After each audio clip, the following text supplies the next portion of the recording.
할렐루야. 안녕히 주무셨어요? 날씨가 참 덥죠, 그죠? 아이고 많이 더워졌어요. 건강 관리 잘 하시고요. 오늘 드디어 민수기 그죠? 민수기 36장 마지막 장 오늘 책거리를 또 하게 되었습니다. 오늘 이 민수기 36장은 이제 결국 이 32장부터 이어지고 있는 이스라엘 가나안 땅 분배에 대한 그런 종결 부분인데, 이 가나안 땅 분배 종결 부분에서 오늘 다루고 있는 내용은 이제 민수기 27장에서 이미 나왔던 이야기의 연속선상인데, 민수기 27장에 보면 이제 가나안 땅 분배에 대해서 이야기를 할 때 이것은 철저하게 이제 가부장이기 때문에 아들에게 이제 유산이 상속이 된단 말이에요. 그런데 슬로보앗이라고 하는 사람이 이제 죽게 되었을 때 아들이 없었어요. 딸들만 있었단 말이죠. 근데 그 딸들에게 사실 이 과거의 법으로 말하면 딸들에게는 상속이 될 수 없는 거예요. 그것에 대해서 슬로보앗의 딸들이 이의를 제기합니다. 우리 아버지가 아들이 없이 죽었습니다. 그럼 아버지 재산은 어떻게 되겠습니까? 우리 딸들에게 주십시오 라고 요청을 했을 때 이제 하나님께서는 모세의 기도를 들으시고 하나님께서 말씀하신 것이 그래 그렇다라고 하면서 그 이제 딸들에 대한 상속법을 하나님이 바꿔주셔요. 근데 오늘은 그 부분에 대한 수정 보완 또 완성인 건 뭐냐면, 이제 가나안 땅 정복을 이제 막바지에 두고, 그리고 앞에서 하나님께서 이제 모세를 통해서 아주 구체적으로 경계를 정하셨잖아요.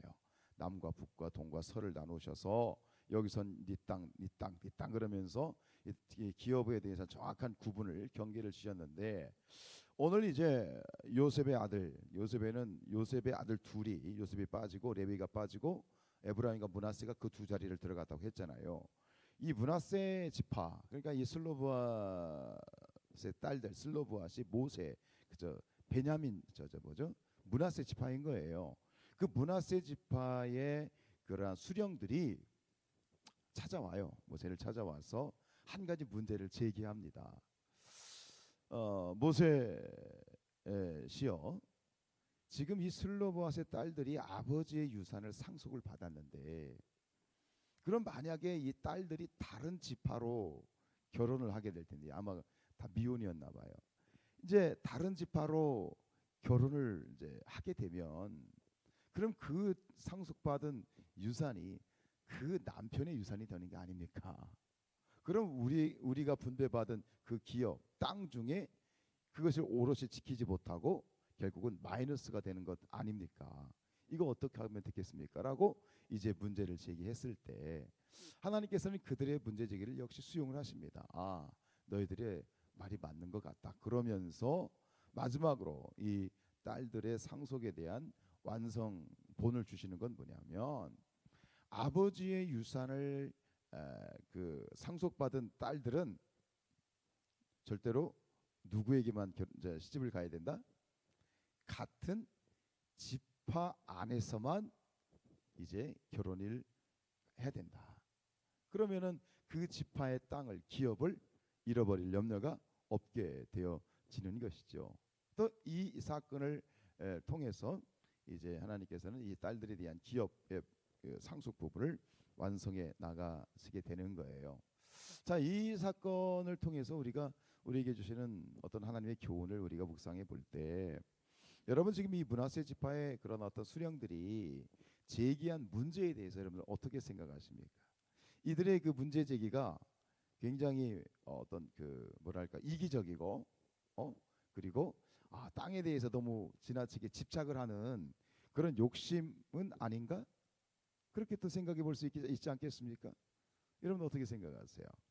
네, 너무 이게 이 땅에 대해서 욕심 가지고 너무 집착하고 너무 이기적인 그런 어떤 주장이 아닌가라고 했을 때 뭐 그렇게 볼 수도 있겠죠. 그런데 이것이 저는 그렇게 생각하는 거예요. 이들의 요구는 뭐냐면 바로 거룩한 욕심이다라고 저는 그렇게 묵상이 돼요. 거룩한 욕심. 그들이 이 분배받은 땅에 대한 그러한 뭐랄까요 부분인데, 그 땅을 빼앗기기 싫은, 근데 그 땅을 지금 누가 주신 땅이에요? 하나님이 주신 땅이죠. 근데 그냥 땅도 아니고 이것은 어떤 땅? 하나님의 약속의 땅인 거지. 예, 여기서 우리가 하나님 앞에서 가져야 될, 오늘 우리에게도 적용이 되는 신앙적인 진리는 뭐냐? 우리 그리스도인들은, 성도들은 하나님이 우리에게 주신 그런 약속의 기업, 약속에 대한, 하나님의 약속에 대한 거룩한 욕심을 가져야 된다라고 하는 거예요. 제가 가끔 말씀드리는 것처럼 우리 그리스도인들은 축복받는 일에는 양보하면 안 된다. 어?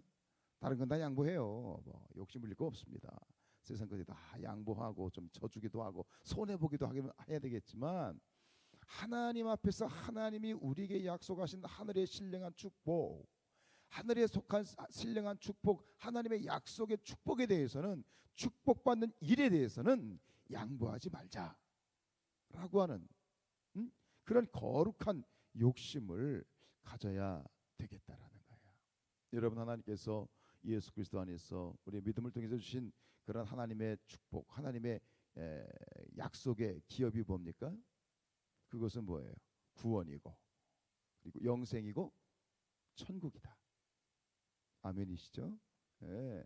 하나님이 우리에게 주신 그 약속의 기업, 구원의 약속, 천국의 약속, 영생의 약속, 이것이 우리에게 주신 하나님의 약속의 기업인데, 이 기업을 절대로 빼앗기지 않고 이 기업을 끝까지 지켜나가는 저와 여러분들이 되시기를 축복합니다. 천국은 뭐하는 자의 것이다? 침노하는 자의 것이다. 많이 들어보셨죠? 마태복음 11장 12절, 세례 요한의 때부터 지금까지 천국은 침노를 당하나니 침노하는 자는 빼앗는 것이다.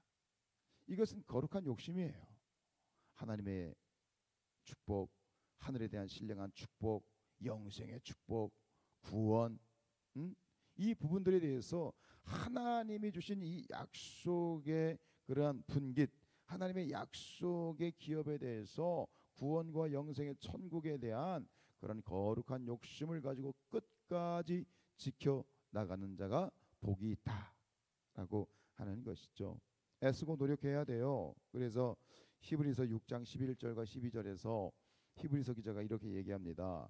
우리가 간절히 원하는 것은 너희 각 사람이 동일한 부지런함을 나타내어 끝까지 소망의 풍성함에 이르러 게으르지 아니하고 믿음과 오래 참음으로 말미암아 약속들을 기업으로 받는 자들을 본받는 자가 되게 하려는 것이다.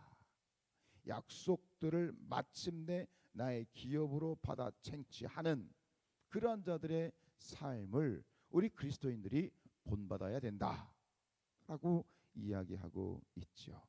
여러분, 하나님 주신 이 약속의 기업, 그 표대를 향하여, 그 부르심의 상을 위하여 끊임없이 달려나가는 그런 삶이 되시기를 축복합니다. 신앙생활은 단거리 100m가 아니죠. 우리 신앙생활은 장거리야. 마라톤이야. 여러분, 마라톤 뛰는 사람들이 슬금슬금 뜁니까? 아니더라고요. 마라톤 42.195km 뛰는데요, 그 속도가 거의 뭐 단거리 100m 뛰는 수준에 굉장히 빠르게 뛰거든요. 우리 신앙생활이 단거리가 아니라 장거리입니다. 마라톤입니다. 포기하지 않고 그렇게 날마다 전력 질주하는데, 믿음과 소망을 가지고 끝까지 인내하시기를 축복합니다. 마침내 그 하나님의 축복을 내 것으로 받아 누리는, 지켜나가는 그러한 저와 여러분들 되시길 축복합니다. 한 가지 더 묵상하는 건 뭐냐면, 오늘 이 지휘관들이 제기한 부분에 대해서 하나님은 정확하게 답을 주셨죠. 상속받은 여인들은, 아버지의 유산을 상속받은 여인들은 절대로 같은 지파 안에서만 결혼을 해야 된다라고 하는 거예요. 위에서 12지파에게 그 가나안 땅의 경계를 정했던 것처럼, 여기서도 하나님께서 하나의 그런 경계, 기준을 제시해 주고 있죠. 신앙생활에는 기준과 원칙이 있어야 되죠. 그죠? 하나님 앞에서 매 모든 시간에 11조, 물질의 11조.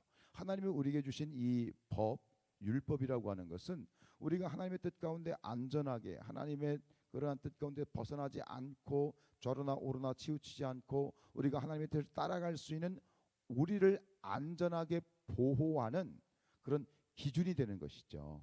그죠?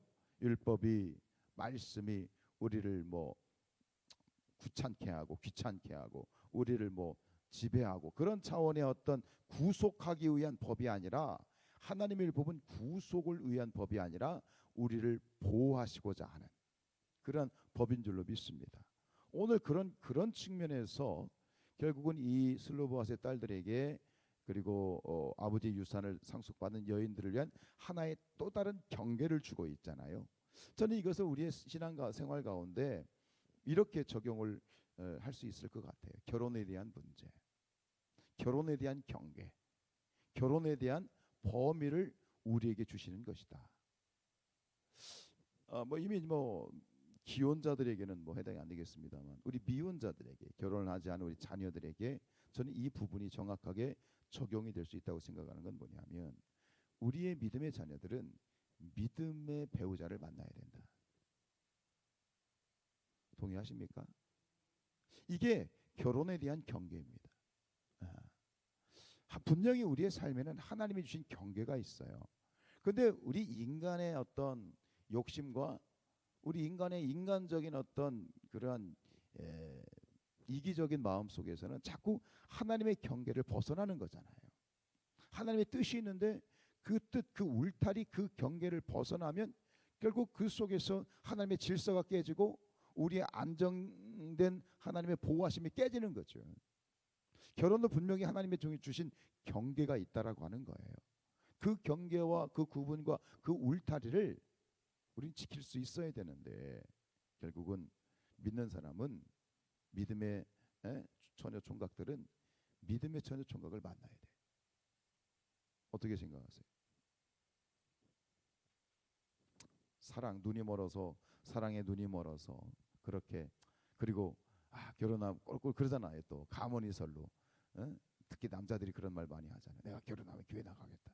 그리고 결혼하기 전에도 이렇게 몇 번 교회 나가줘. 그러다가 결혼해봐. 언제 그러냐는 듯이 입 싹 닫고 너도 나가지 마 그러지. 근데 이게 보통 문제가 아닙니다. 다른 문제 우리가 뭐 결혼하기 전에는 그냥 눈이 막 콩깍지가 씌어가지고 다 좋잖아요. 다른 게 좋고 나하고 성격이 다른 게 좋아가지고 결혼하다가 결국 살다 보니 그 다른 것 때문에 또 다투잖아요. 너는 왜 치약을 앞에서부터 뒤에서부터 안 차고 앞에서 치약을 짜냐? 그거하고 싸우고 아니 왜 수건을 갖다 똑바로 걸어놓지 왜 수건을 갖다 저렇게 걸어놓냐? 그런 거 가지고 싸우고 결혼하기 전에 다른 게 좋았어. 근데 결혼하고 나니 그 다른 것 때문에 싸우는데 그런데 결정적으로 신앙의 문제에 있어서는 이게 보통 문제가 아니에요. 신앙의 문제가 부딪혀 버리면 둘 중에 하나예요. 내 신앙 잃어버리든지 아니면 갈라서는 거예요. 전 주변에서 많이 봤어요. 이 믿음 때문에 신앙 때문에 우리는 이 신앙이 목숨과 같은 거잖아요. 제대로 신앙이 박혀 있다면 제대로 믿음이 박혀 있다면 나는 이 하나님 떠날 수 없는 거잖아요. 아멘이에요? 아니신가 본데요. 정말 하나님 믿음에 대한 것이 중심이 박혀 있다면 우리는 절대로 하나님 떠날 수 없어요. 그런데 이것이 부딪혀 버리면 어떻게 되는 거예요?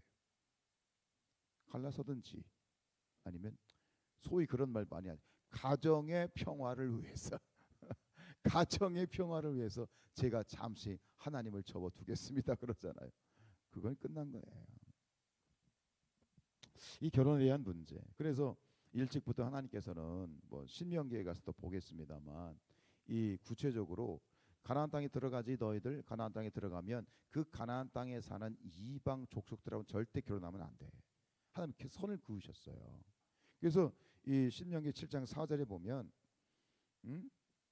7장 3절 또 그들과 혼인하지도 말지니 네 딸을 그들의 아들에게 주지 말 것이고 그들의 딸도 네 며느리로 삼지 말 것은 그가 네 아들을 유혹하여 그가 여호와를 떠나고 다른 신들을 섬기게 할 것이다라고 경계를 하고 있죠. 축복하기는 우리 믿음의 우리 자녀들, 우리 사랑하는 모든 성도의 가정, 아직 결혼하지 않은 자녀들이 있다면 절대적으로 하나님 앞에 이런 원칙과 기준을 결단을 했으면 좋겠다는 생각이 들어요. 그것이 뭐예요? 믿음의 기업을 지키는 아주 중요한 하나님의 원칙이고 또 경계이겠지요.